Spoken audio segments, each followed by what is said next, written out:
¿Estamos bien? Gloria a Dios. Una cosita que dijo mi papá en la oración, que también pensaba yo decir. Debemos orar para que el Señor nos enseñe a ser no oidores olvidadizos, sino hacedores de su palabra. Les quiero compartir una ilustración que leí hace unos días. Un hermano llamado J.I. Packer. No sé si ya él falleció, pero si no, es un hermano muy mayor de edad ya. Imagínense ustedes, ¿verdad?, un balcón en las calles de España. Y hay dos personas en el balcón. Y por debajo en la calle, pues están los turistas viajando, yendo de un lugar a otro. Estos son dos grupos de personas. Los primeros, los que están en el balcón, son personas que discuten y hacen preguntas teóricas acerca del camino. Cierto, ellos no están en ese momento caminando, entonces la clase de preguntas que se hacen es,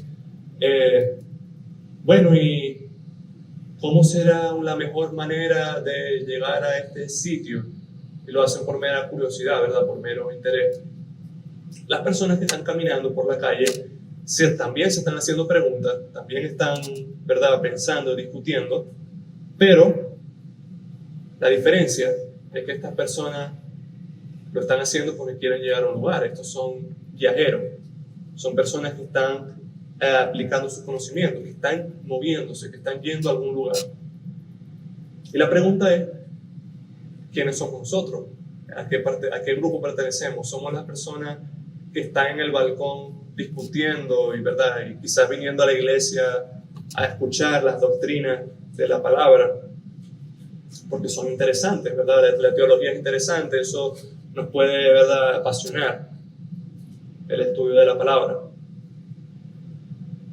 Pero dice más adelante este hermano, si nosotros estudiamos la palabra por el mero hecho de aprender, es decir, como un fin, simplemente para tener más conocimiento, eso por necesidad nos va a hacer mal. Por necesidad. Y la razón es que el conocimiento de esa forma envanece. El conocimiento en sí mismo, si uno lo persigue como un fin, el conocimiento envanece y el conocimiento no tiene ningún fruto. Por lo que nosotros deberíamos buscar ser los viajeros, las personas que escuchan y hacen preguntas y aprenden porque quieren llegar a un sitio. Bueno, ¿y cuál es la voluntad de Dios? Hacen preguntas como estas: ¿cuál es la voluntad de Dios para mi vida? ¿Qué es lo que Dios quiere que yo haga con mi tiempo, con mi trabajo, con mi familia, con mis finanzas, con mi todo? Debemos ser este segundo grupo de personas, los viajeros, los que se están moviendo. Vamos a orar para iniciar con la predicación de la palabra. Padre, venimos a ti, Señor, en el nombre de Cristo Jesús. Venimos confiados en su sangre, en su justicia, en su obediencia, en su resurrección, en que por Él hemos sido aceptados delante de ti, no por nuestros méritos. Porque hay pecado en nuestros corazones, aún en este mismo momento hay pecado, aún si está inactivo, aún hay pecado remanente en nosotros y somos indignos. Pero tú nos has limpiado, tú nos has dado un acceso a tu presencia más cercana por la sangre de nuestro Señor. Padre, perdona nuestros pecados, límpianos de toda maldad, perdona toda distracción en nuestros corazones, perdona toda imperfección en nuestra adoración, en nuestro servicio a ti, en nuestra obediencia. Límpianos también de nuestras malas obras, de nuestros pecados. Y te rogamos ahora, Señor, que me des sabiduría. Tú eres grande, tú eres sabio, poderoso, Señor, para actuar en el más pequeño y para usar al más pequeño. Yo te ruego que tú te magnifiques, que tú magnifiques tu poder, tu grandeza, que tú hables a nuestros corazones, Señor, que tú apliques esta palabra a nuestros corazones, que abras nuestros oídos, que tu espíritu se mueva y obre y transforme y edifique y haga crecer a esta iglesia. Que sea un mensaje vivo, no simplemente palabra al aire, sino que tu palabra dé fruto. Te lo pedimos, Señor, y en ti confiamos, en el nombre de Jesús. Amén. Vamos a abrir nuestras Biblias en el capítulo 4 del Evangelio de Juan, que Él nos da Es cierto, en el capítulo 7 él usa esa ilustración. En este caso habla más bien de una fuente de agua que salta para vida eterna. Pero parece, ¿verdad?, que los dos conceptos tienen la misma función. Ríos de agua viva, o si ustedes quieren, fuente de agua viva. Vamos a leer desde el versículo 1. Vamos a llegar hasta allí, ¿verdad? Vamos a llegar hasta el versículo 15. Dice, el subtítulo: Jesús y la mujer samaritana, un pasaje de verdad popular. Dice así: cuando pues el Señor entendió que los fariseos habían oído decir, Jesús hace y bautiza más discípulos que Juan, aunque Jesús no bautizaba sino sus discípulos, salió de Judea y se fue otra vez a Galilea. Y parece, ¿verdad?, que la idea del Señor Jesús era de alguna forma evitar ese conflicto con los discípulos de Juan, o que los fariseos aprovecharan la ocasión para decir, bueno, aquí está el Señor Jesús y aquí está Juan el Bautista. Son dos cosas separadas, no los mezclen, ¿verdad? Son ministerios opuestos. Esa ha sido una sugerencia de un hermano llamado Donald Carson en su comentario de este pasaje, pero realmente no especifica la razón. Pero esa pudiera ser la razón por la cual el Señor salió de Judea. Dice el versículo 4, y le era necesario pasar por Samaria. Y la razón era simplemente que la vía por Samaria era la ruta más corta para él llegar otra vez a Galilea, de Judea a Galilea.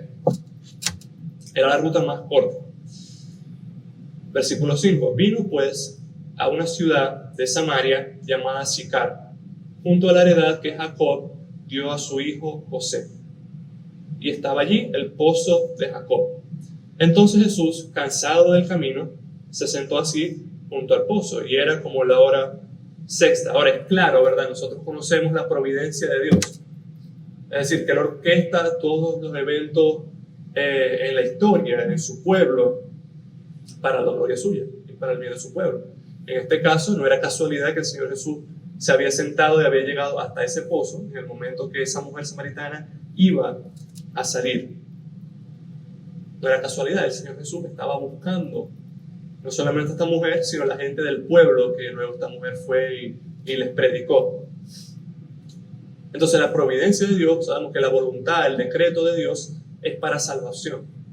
Así es como Él se mueve, Él se mueve para salvar a los hombres. Una nota, ¿verdad?, que yo no quisiera pasar por alto, es que el Señor Jesús estaba cansado del camino. Y no sé si alguno ya está pensando en la canción de Jesús Adrián Romero. Cansado del camino. Sí. Pero, ¿por qué es notable esto? Dice el libro de Hebreos que el Señor Jesús, estando sujeto a las mismas debilidades que nosotros, es un sumo sacerdote misericordioso. Él puede compadecerse de nosotros en nuestras debilidades. Porque Él se hizo hombre. Y esta es una muestra de la humanidad del Señor Jesús. Entonces, cuando ustedes estén cansados, ¿verdad?, y eso de alguna forma quizás pueda afectar la vida espiritual. Ayer estaba conversando con un amigo que él está así, él está teniendo, es más de un amigo, está teniendo mucha carga de trabajo, de estudio, y eso, pues, no sé, de alguna forma le ha afectado su tiempo con el Señor, ha afectado su vida espiritual. Y seguramente ustedes se han sentido eso alguna vez, se han sentido cargados por el trabajo, por las muchas ocupaciones y las muchas cosas que hacer. Pero vayan a Jesús y descansen en Jesús, porque Él sabe lo que es el cansancio. Y Él se puede compadecer. Y dice Hebreos 4, acerquémonos confiadamente al trono de la gracia para alcanzar misericordia y gracia para el oportuno socorro. Él nos ayuda para nosotros, aunque nuestro cuerpo esté cansado, seguir renovándonos en el hombre interior, es decir, seguir creciendo espiritualmente. Bien, Él estaba en el pozo, se sentó allí en el pozo, era como la hora sexta, y dice, vino una mujer de Samaria a sacar agua. Y Jesús le dijo, dame de beber. Pues sus discípulos habían ido a la ciudad a comprar de comer, ¿verdad? La situación normal hubiera sido aquí que los discípulos estuvieran con el Señor Jesús y ellos con su balde, ¿verdad? Su herramienta para ellos poder sacar el agua del pozo, ellos le dieran agua al Señor Jesús. Pero Él los envió. Y la única persona que había allí era esta mujer, y era samaritana. Entonces, le dice, dame de beber. La mujer samaritana, en el versículo 9, le dijo, ¿cómo tú, siendo judío, me pides a mí de beber, que soy mujer samaritana? ¿Cómo tú, siendo judío, me pides a mí de beber, que soy mujer samaritana? Y ya, ¿verdad?, hemos tocado este tema de cómo los judíos desprecian a los samaritanos, porque estas eran personas que en tiempos pasados, en tiempos cuando el reino norte de Israel fue exiliado por Asiria, allí se plantaron extranjeros, personas que adoraban a otros dioses. Y los israelitas de esta zona se mezclaron con ellos. Ahora, esto era algo que ellos no podían hacer. Dios dijo en su ley que ellos no debían mezclarse con naciones extranjeras. Por lo cual, para los judíos, ¿verdad?, que no se habían mezclado, estas eran personas ya impuras, eran personas apartadas del pueblo de Dios, personas no santificadas. Y por supuesto, los samaritanos me desprecian, yo te desprecio también. Tú me odias a mí, yo te odio a ti. Entonces, judíos y samaritanos no se tratan entre sí. Pero hay más. Otra vez, el hermano Donald Carson nota que en el tiempo habían como una especie de creencia, ¿verdad?, dentro del pueblo judío, de que las mujeres samaritanas eran de nacimiento, eran ceremonialmente impuras, eran como menstruosas, y eso estaba como intrínseco, eso era algo como permanente. Entonces, el hecho de que fuera mujer lo hacía como todavía más sorprendente, el hecho de que el Señor Jesús le hubiera preguntado eso a esta mujer. Y es curioso, ¿verdad?, porque en el capítulo anterior nosotros veíamos cómo el Señor Jesús iba y hablaba con este hombre fariseo llamado Nicodemo, que era un hombre de un alto estatus social, era un hombre muy religioso, seguramente según la ley, irreprensible, al menos en su obediencia externa a los mandamientos, era un hombre irreprensible, un hombre admirado. Y ahora en este caso con una mujer samaritana. Y vemos cómo el Señor Jesús no hace acepción de personas.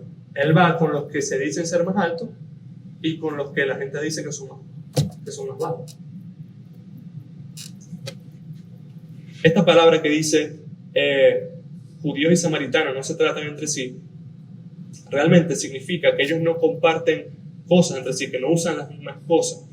Entonces el hecho de que esta mujer, ¿verdad?, le fuera a dar a beber al Señor con su propia herramienta, era algo que, según la costumbre, según la creencia judía, hubiera hecho al Señor Jesús impuro al tocar las mismas cosas.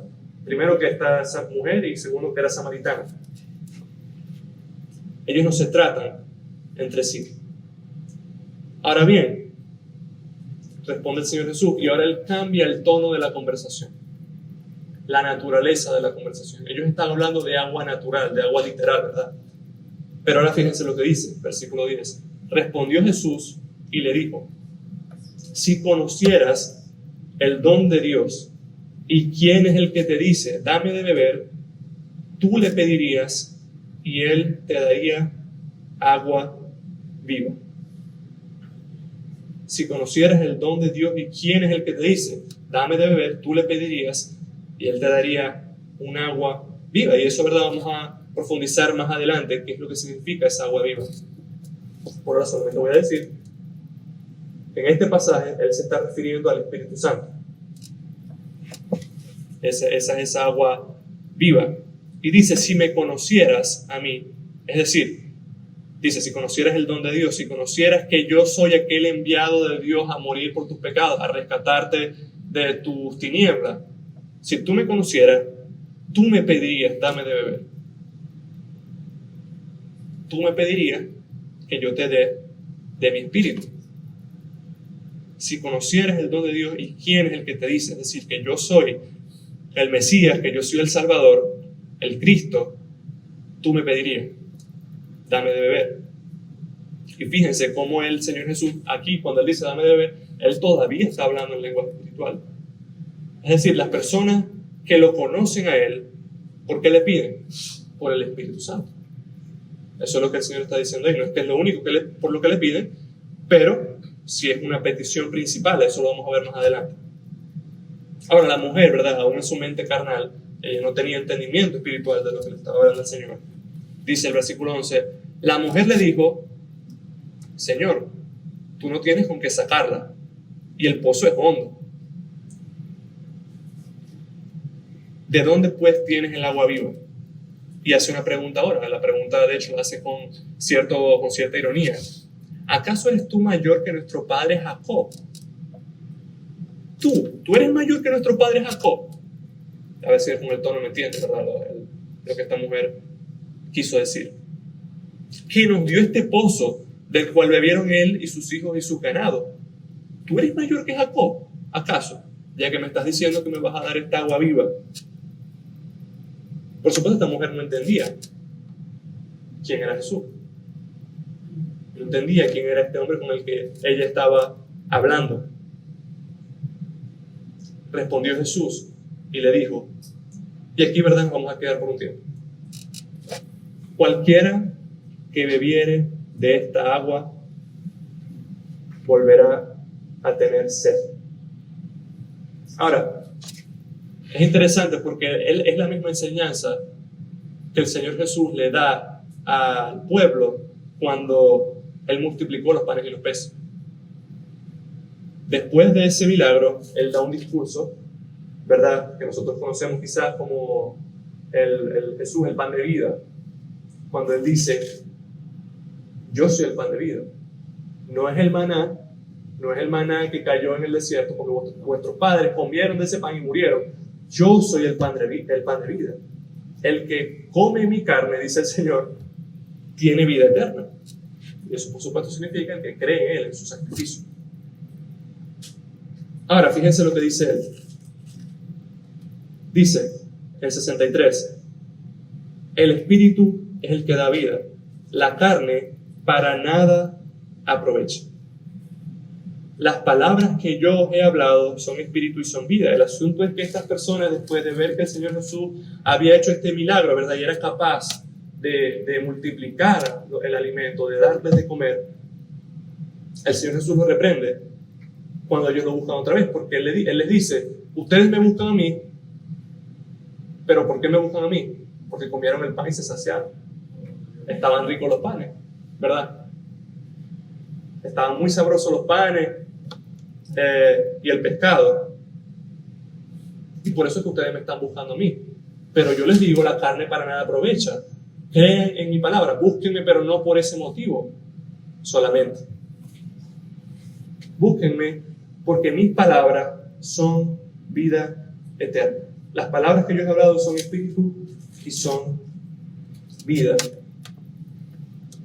Y el problema de esta mujer es que ella está buscando eso. Ella está buscando el agua solamente, literal, el agua que beber, pero no está buscando el agua viva. Hermano, en lugar de nosotros buscar primeramente, ¿verdad?, un alimento perecedero, un alimento que al final nosotros nos vamos a morir igualmente.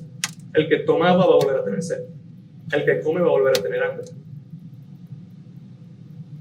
Nosotros deberíamos buscar un alimento imperecedero. Un alimento que a nosotros nos da vida eterna. Y podemos ver cómo en este mundo nadie piensa en eso. Nadie piensa, ¿verdad? Nadie piensa en la eternidad. Es que, según el Señor, lo que realmente aprovecha, el Espíritu es lo que aprovecha. Pero nadie piensa en eso. Y en consecuencia, ¿qué pasa? Que ellos desperdician su vida buscando una cantidad de cosas en este mundo sin considerar la condición de sus almas. Sin considerar que tras ellos partir, ¿verdad?, de esta vida corta, queda una eternidad. En estos días leí, ¿verdad?, una frasecita que dice, no me acuerdo en verdad el nombre del hermano que la dijo, pero dice, el alma del hombre, el alma de nosotros, es tan preciosa que tanto Dios como el diablo están detrás de ella.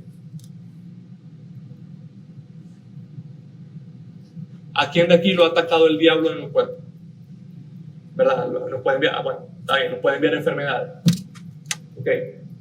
Pero ¿a quién se le ha parecido, verdad? ¿Será que él está buscando todo el tiempo atacarnos el cuerpo, ver cómo? A mí me parece que él está más detrás de engañar a los hombres. Esa es su arma principal, el arma de su ejército, la mentira. Dios, ¿cuál es el interés principal? Que los hombres conozcan el Evangelio y se salven. Piensen en esa frase. El alma es tan preciosa que tanto Dios como el diablo están detrás de ella. Pero los hombres no piensan en esto. Nosotros pensamos en saciar solamente nuestras necesidades naturales. Y hermano, ¿saben qué es una persona que no le da el valor apropiado a cada cosa? ¿Qué es una persona, por ejemplo, que piensa que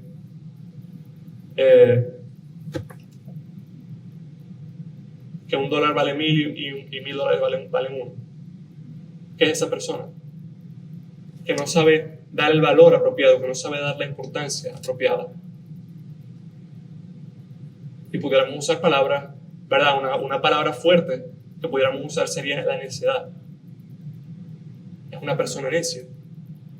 Luego, una palabra más suave quizás, una persona ignorante. Una persona sin sabiduría.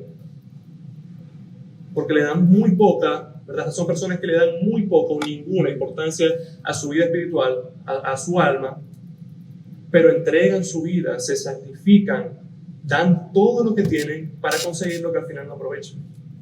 Y ¿verdad? Es el argumento del autor, de Salomón, al escribir el libro de Eclesiastés.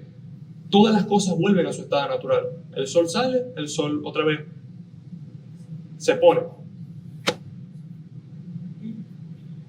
El río, el mismo ciclo del agua.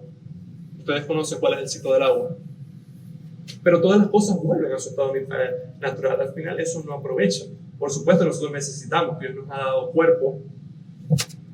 No somos, ¿verdad?, ascéticos ni somos monjes. Nosotros necesitamos cuidar de nuestro cuerpo. Pero hay más. Hay más. Hay algo más importante que nuestro cuerpo. Y nosotros, o muchos, ¿verdad?, hemos pasado mucho tiempo buscando saciar nuestras necesidades naturales. Incluso hay personas que acuden a Dios principalmente para obtener agua y pan, literal. Y no piensan que deberían rogarle a Dios porque les dé pan y agua espiritual. ¿Están conmigo? Para que les dé el Espíritu Santo, para que les dé el don de la vida eterna, para que les dé fe, para que los santifique. Las cosas por las que ruegan los hijos de Dios.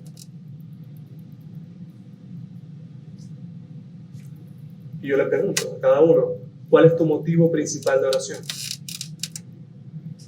Cuando tú buscas a Dios, ¿verdad? Si tú dices que tú buscas a Dios, ¿por qué? ¿Por qué tú lo buscas? ¿Para qué?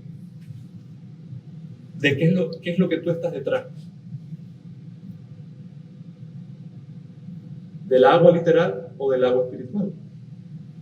Y sí, nosotros necesitamos ambas, por supuesto.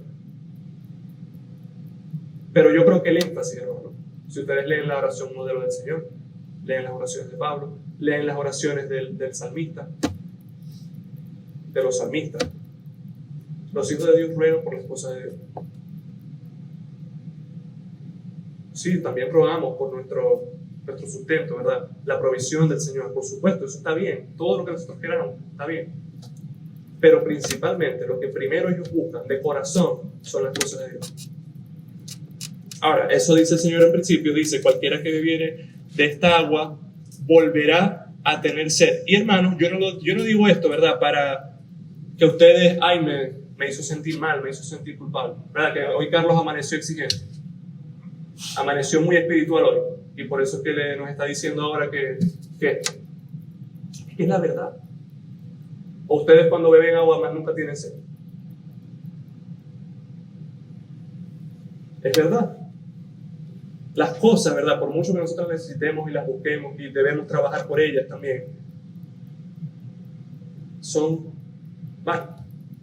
O son al final sin provecho, comparado al provecho que tiene el nosotros cuidar de nuestras almas y nosotros alimentar y dar de beber a nuestras almas. Bien, dice, cualquiera que bebiere de esta agua volverá a tener sed, mas el que bebiere del agua que yo le daré no tendrá sed jamás, sino que el agua que yo le daré será en él una fuente de agua que salte para vida eterna. Ahora sí vamos a ver lo que significa el agua. En primer lugar, ¿qué significa esta agua que Cristo dará? Y nos vamos a Juan capítulo 7, ¿verdad? Vamos a ir directo al grano. Juan capítulo 7, versículos 37 al 39. Dice así: En el último y gran día de la fiesta, Jesús se puso en pie y alzó la voz, diciendo: si alguno tiene sed, aquí está la sed, venga a mí, ¿y qué? ¿Qué dice? Y beba, ¿verdad? El que cree en mí, como dice la Escritura, de su interior correrán ríos de agua viva. Ahora, ¿de qué está hablando el Señor? Versículo 39.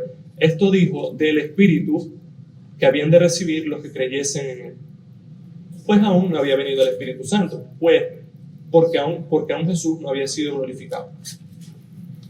Entonces, esta agua que Cristo dará representa al Espíritu Santo en el nuevo pacto, el Espíritu Santo después de Pentecostés. ¿Verdad? Que dice, no había venido el Espíritu Santo porque él aún no había sido glorificado. Se refiere a la morada del Espíritu Santo en el creyente y todos los beneficios que eso trae. Es decir, todos los beneficios del nuevo pacto. Varios de estos beneficios, ¿verdad? Nosotros los leemos en el Evangelio de Juan. El Espíritu Santo es guía, consolador, enseña, convence, glorifica al Señor Jesús. Los leemos también en el Evangelio, por ejemplo, en la carta a los Romanos. El Espíritu Santo opera de distintas formas en el creyente, pero de esto vamos a considerarlo un punto más adelante. Segundo, ¿quién es el que da esta agua? Dice, mas el que bebiere del agua que yo le daré, no tendrá sed jamás. El que bebiere del agua que yo le daré. Vemos, ¿verdad? Sabemos que ya le está hablando ahora en lenguaje espiritual. Cristo es quien da esta agua. Hay un pozo de agua viva, pero resulta que ningún hombre tiene cómo sacar agua de él, como estaba el Señor Jesús, ¿verdad?, delante del pozo. Él no tenía con qué sacar el agua.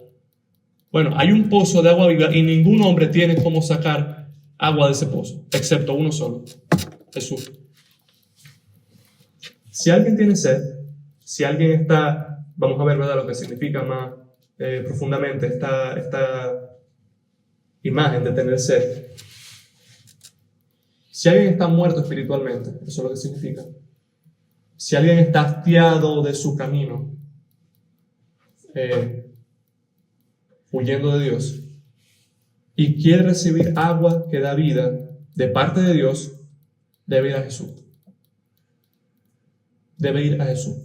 Si alguno tiene sed, venga a mí y beba. Ahora, ¿qué significa venir a Él? Vamos a leer Isaías 55, eso nos va a explicar, ¿verdad?, con claridad. Dice desde el versículo 1, a todos los sedientos, venid a las aguas, y a los que no tienen dinero, venid, comprad y comed. Venid, comprad sin dinero y sin precio, vino y leche. Y aquí hace el mismo punto, ¿por qué gastáis el dinero en lo que no es pan, y vuestro trabajo en lo que no sacia? Ustedes están buscando las cosas incorrectas, o dándole una prioridad incorrecta. Dice, oídme atentamente, y comed del bien, y se deleitará vuestra alma con grosura. Inclinad vuestro oído, y venid a mí, y vivirá vuestra alma, y haré con vosotros pacto eterno, las misericordias firmes a David. He aquí que yo lo di por testigo a los pueblos, por jefe y por maestro de las naciones, aquí hablando del Mesías, del Señor. He aquí llamarás a gente que no conociste, y gente que no te conocieron correrán a ti, por causa de Jehová tu Dios y del Santo de Israel que te ha honrado. ¿Qué es ir y beber? ¿Qué significa esto de ir al Señor Jesús y beber? Que yo inclino mi oído atentamente, escucho su palabra con fe, pongo mi confianza en Él para el perdón de mis pecados y mi reconciliación con Dios y el don de la vida eterna, y mi alma se deleita con grosura. Mi alma se deleita Esto es lo que significa venir a Jesús. Vengan a mí todos los que están cansados y cargados. ¿Qué significa eso? Confíen, escuchen atentamente y confíen en el Señor Jesucristo. Eso es lo que significa ir a Él. En tercer lugar, ¿qué significa no tener sed jamás? Vemos que dice, el que bebiera del agua que yo le daré no tendrá sed jamás. Por supuesto, el Señor sigue hablando en términos espirituales. No significa que no vamos a beber del Espíritu Santo y no nos va a dar más sed, no, sed de agua. El Señor describe no tener sed como positivamente, ¿verdad? Él sigue diciendo que es que nosotros tendremos en nosotros mismos una fuente de agua, que es el Espíritu Santo, que salte para vida eterna. Por lo que no tener sed es no tener estas cosas, es decir, no tener el Espíritu Santo, no tener esa vida eterna. Es decir, es estar muerto espiritualmente, es estar bajo la esclavitud del pecado, la culpa del pecado y la condenación del pecado. Es estar separado de Dios, como dice Efesios, sin Dios, sin esperanza y sin Dios en el mundo. Es decir, también, como dice en el capítulo 4 Efesios, con el entendimiento entenebrecido, en ignorancia, en tiniebla, sin el favor de Dios, y por tanto con un alma en una condición horrorosa y en una condición miserable. Eso es lo que significa tener sed espiritualmente. Y así estábamos nosotros antes de Cristo. Nosotros estábamos con sed, nosotros aún no habíamos bebido de esta agua viva. Pero ahora nosotros hemos recibido una fuente que representa al Espíritu Santo y sus operaciones, lo que Él hace en nosotros. Hemos recibido esa fuente de agua viva y hemos sido sellados por el Espíritu Santo para el día de la redención, dice Efesios 1, versículo 13. Nosotros, al creer en Él, dice el apóstol Pablo, fuimos sellados con el Espíritu Santo para el día de la redención. Él es las arras o la garantía de nuestra herencia para la redención de la posesión adquirida. Y eso lo que quiere decir es que la morada del Espíritu Santo en nosotros nos garantiza que vamos a ser salvos al final. El que tiene el Espíritu Santo no tendrá sed jamás. Él no volverá a esa condición en la que estaba antes. Él es el sello. Él es el sello, Él es la garantía de que nosotros vamos a recibir esa posesión, ciertamente. El creyente, mejor dicho, el que tiene el Espíritu Santo no volverá a tener sed. Y nosotros, hermanos, en nuestra vida espiritual podemos caer en puntos bajos. Podemos tener dudas. Que sí, son pecados, Dios le desagrada, pero podemos caer en esas cosas. Podemos, ¿verdad?, tener crisis. Pero el creyente, el que tiene el Espíritu Santo, nunca volverá a su posición en la que él estaba antes. Nunca. El verdadero creyente, el que tiene, el que ha bebido de estas aguas. Si tú has creído en el Evangelio del Señor Jesús y Él te ha dado a beber de estas aguas vivas, tú nunca tendrás sed. Tú no te vas a perder. Tú no vas a estar muerto espiritualmente. Tú puedes decaer, sí. Te puedes cansar, sí. Pero tú nunca vas a estar muerto espiritualmente. Y al final, estas aguas, como dice, saltan para vida eterna. Es decir, el Espíritu Santo se va a encargar de llevarnos, ¿a qué? A la gloria, a la ciudad de Dios, a su presencia, por la eternidad. Esto nos garantiza que nosotros nunca perderemos por completo la fe. Él nos ha dado un sello, nos ha dado una garantía. El creyente no puede perder por completo su fe. Puede tener crisis, pero no puede perderla por completo y apartarse del Señor. ¿Por qué? Porque el Espíritu Santo nos sostiene. Él nos guía hacia la vida eterna. Ahora, vamos a profundizar un poco más en el Espíritu Santo. Dice, el que bebiere del agua que yo le daré no tendrá sed jamás, sino que el agua que yo le daré será en él una fuente de agua que salte para vida eterna. ¿Y qué es lo que significa eso? Entendemos, ¿verdad?, que le está hablando del Espíritu Santo. Ahora, vemos, ¿verdad?, cómo él dice que esa agua salta. Que esa agua como que está activa, ¿verdad? Esa agua está haciendo algo. Salta para vida eterna. Y a mí me parece que él está hablando de las actividades del Espíritu Santo en el creyente. El Espíritu Santo, ¿verdad?, no es un ser que simplemente, me dio vida y se quedó estático. Y ya no hizo más nada. No, él es un ser que me lleva a vida eterna, que me riega para vida eterna. con esa agua viva que me da de beber para vida eterna. Entonces, el Señor Jesús no trata simplemente el hecho de beber de las aguas, sino cuál es la actividad de estas aguas. Vamos a considerar entonces algunas de esas actividades del Espíritu Santo. ¿Cuáles son las operaciones del Espíritu Santo en el creyente? Son varias. En primer lugar, el Espíritu Santo es el que nos da el nuevo nacimiento, por el cual nosotros somos adoptados por Dios y somos hechos herederos de Dios. Cuando usted puso su fe en Cristo, usted fue hecho un heredero de Dios, usted fue hecho un hijo de Dios. Y tú naciste de nuevo, tú tienes ahora una nueva naturaleza. El Espíritu Santo es el que nos hace nuevas criaturas, es el que nos da vida espiritual, el que nos da vida delante de Dios. Él nos bautiza en Cristo Jesús, y por medio de este bautismo del Espíritu es que nosotros participamos de los beneficios de la muerte y de la resurrección del Señor Jesús. Esto lo hace el Espíritu Santo. Y participamos también de los beneficios de ser parte de su pueblo. Y ustedes de verdad pueden probar todo lo que yo estoy diciendo con la Escritura. Lean los evangelios, lean las cartas. Yo por supuesto no puedo ahora citar todos los pasajes, pero todo esto lo hace el Espíritu Santo. Juan 3 dice, lo que es nacido de la carne, carne es, y lo que es nacido del Espíritu, Espíritu es. Él es el que da ese nuevo nacimiento. Él es el que nos introdujo a la familia de Dios, el Espíritu Santo, del cual el Señor Jesús nos dio a beber. Segundo, el Espíritu nos guía en nuestra santificación. El Espíritu nos da fuerza para mortificar el pecado y para renovarnos en esa nueva creación que Dios nos ha hecho. Él nos guía a toda verdad. Y podemos leer, ¿verdad?, en Romanos 8, como dice, que los que tienen el Espíritu de Cristo, los que tienen el Espíritu Santo, son guiados por el Espíritu Santo. Dice, mas vosotros no vivís según la carne, sino según el Espíritu, si es que el Espíritu de Dios mora en nosotros. Romanos 8:9. Nosotros vivimos según el Espíritu, si el Espíritu de Dios mora en nosotros. Y si alguno no tiene el Espíritu de Cristo, no es de él. Y más adelante dice, todos los que son guiados por el Espíritu de Dios, estos son hijos de Dios. El Espíritu Santo nos guía, el Espíritu Santo nos enseña. ¿De qué forma especialmente? Yo solamente les voy a dar una advertencia aquí. Y es que nosotros no debemos ser personas supersticiosas. Nosotros no debemos decir, ay, me vino un pensamiento. Me parece que ese es el Espíritu Santo. No. Nosotros no debemos ser personas supersticiosas.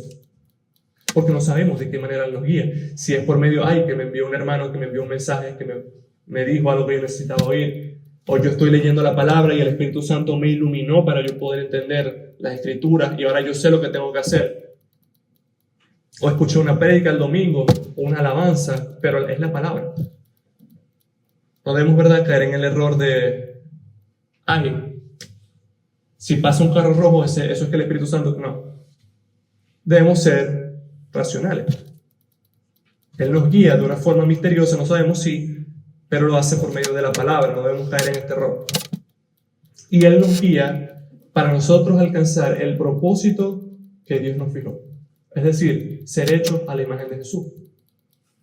Es por el poder del Espíritu. Recuerden, ¿cuál es el fruto de quién? Del Espíritu. Amor, gozo, paz, paciencia, todos los demás.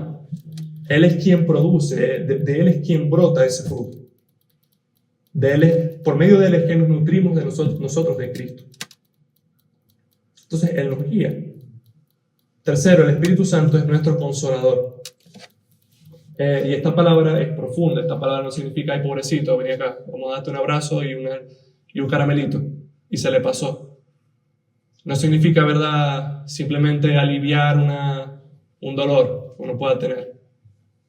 Eso puede estar incluido, pero la palabra consolador, consolar, en el Nuevo Testamento significa más que eso, significa restaurar, alentar, fortalecer, animar.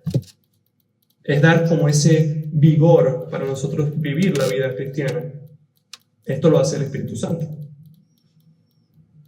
Él, para que veamos una forma en la que lo hace, dice Romanos 8, ¿verdad?, que Él, versículo 16, el Espíritu mismo da testimonio en nuestro espíritu de que somos hijos de Dios. Y si hijos, también herederos, herederos de Dios y coherederos con Cristo. Si es que padecemos juntamente con Él, para que juntamente con Él seamos glorificados. Él nos da testimonio de que somos hijos de Dios.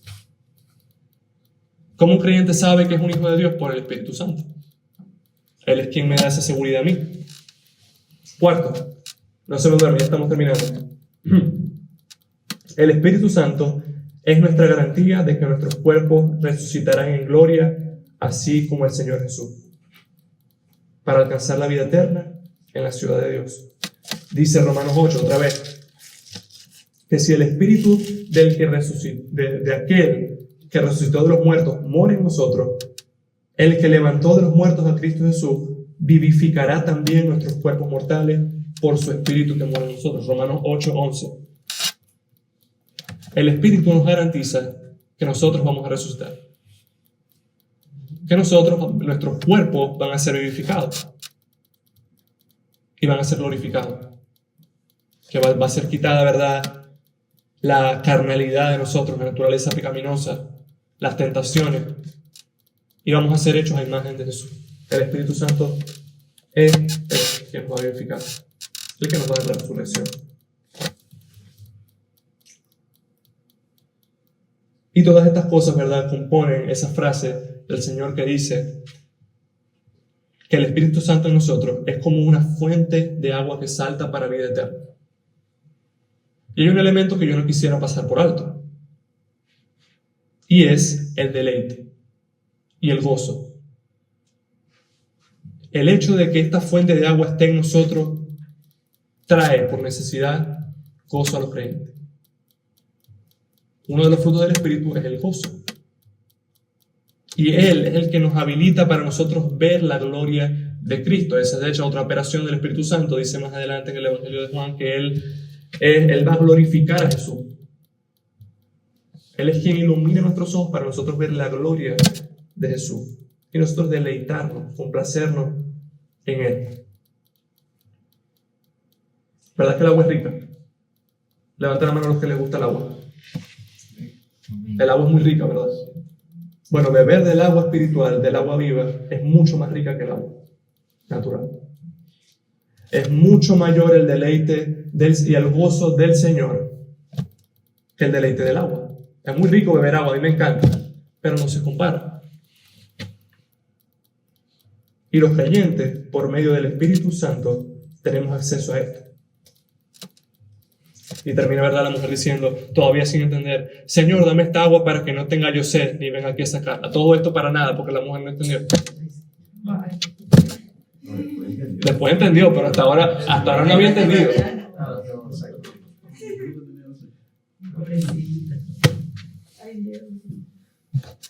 Vamos a ver algunas aplicaciones para terminar. Ahora los creyentes. ¿Cuál es tu motivo principal de oración? ¿Qué es lo que tú más buscas? ¿Qué es lo que tú quieres de Dios? ¿Que te dé solamente esta agua o que te dé el agua viva? Dice Lucas 10 que el Señor, Dios, el Padre, da el Espíritu Santo a los que se lo piden. Vayan a leerlo luego. Pídanle que sean llenos del Espíritu Santo, que les dé este deleite del que yo les estoy hablando, en Él, en su palabra, en su verdad. Segunda pregunta, ¿qué tanta prioridad, valor e importancia tú le das a las cosas espirituales? ¿Qué tanta prioridad tú le das a las cosas espirituales? ¿Qué tanto de tu tiempo tú destinas a alimentar tu alma?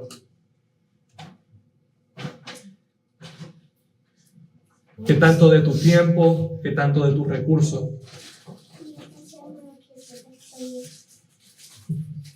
¿Qué tanto de las fuerzas que tú tienes?